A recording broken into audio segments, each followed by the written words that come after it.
সুখের জন্য আমাদের এই আয়োজন। নমস্কার।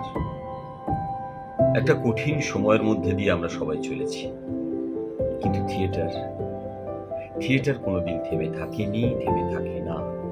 থিয়েটারের মধ্যে দিয়েই আমাদের থিয়েটারের মানুষদের কথা বলা। আগামী 30 এবং 31শে অগস্ট যুগের যাত্রী চন্দননগর চুঁচুড়া রবীন্দ্র ভবনে তাদের সামার ফেস্টিভ্যাল অনুষ্ঠান অনুষ্ঠিত করবে। এই দুদিনে মোট 4টি নাটক মঞ্চস্থ হবে। দ্বিতীয় দিন অর্থাৎ 31শে অগস্ট দ্বিতীয় দর্শনে আমরা অর্থাৎ বরানগর এবং লুল্লু নাটক নিয়ে উপস্থিত থাকব।